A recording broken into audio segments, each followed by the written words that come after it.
അല്ല, വീട്ടിൽ പോയവരൊക്കെ തിരിച്ചു വന്നോ?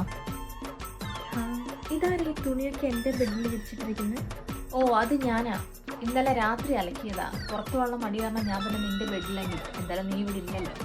ഇതൊന്നും എടുത്ത് മാറ്റോ? നിനക്ക് കയ്യില്ല, ഒന്നും എടുത്ത് പുറത്തു കൊണ്ടിട്ടാ. ഞാനൊരു പണി ചെയ്യുന്ന കണ്ടില്ലേ? ഇവിടെ വെച്ചിരുന്ന എൻ്റെ ബക്കറ്റോ? വന്നുടനെ തപ്പിപ്പറക്കാൻ തുടങ്ങിയല്ലോ. നിന്റെ ബക്കറ്റ് ഞങ്ങളെല്ലാം തുണി കഴുകാൻ എടുത്തായിരുന്നു. അത് പുറത്തെവിടെ ഇരിപ്പുണ്ട്. എടുത്ത് അകത്ത് വെക്കാൻ മറന്നുപോയി.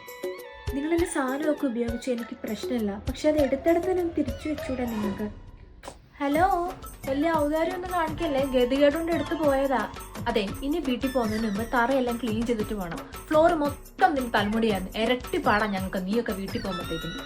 അതിന് ഞാൻ പുറത്തു പോയിട്ടാണല്ലോ മുടി ചെയ്യുന്നത്, അല്ലാണ്ട് ഞാൻ റൂമിലൊന്നും ചെയ്തിട്ടില്ല. നിങ്ങളുടെ ആരുടെങ്കിലും ആയിരിക്കും. എടി, നീ എന്നെ പഠിപ്പിക്കണ്ട. പറയുന്ന അങ്ങോട്ട് കേട്ടാച്ചാ മതി. അല്ല, വീട്ടിൽ പോയിട്ട് മോക്ക് അമ്മയൊന്നും തന്നു വിട്ടില്ലേ? വെറും കൈയോടെയാണോ കയറി വന്നേക്കുന്നേ? അല്ലെങ്കിൽ ഇവളൊക്കെ വീട്ടിൽ പോയതാണോ വേറെ എങ്ങോട്ടെല്ലാം പോയതാണോ എന്നൊക്കെ നമുക്കെങ്ങനെ അറിയാം, അല്ലേ?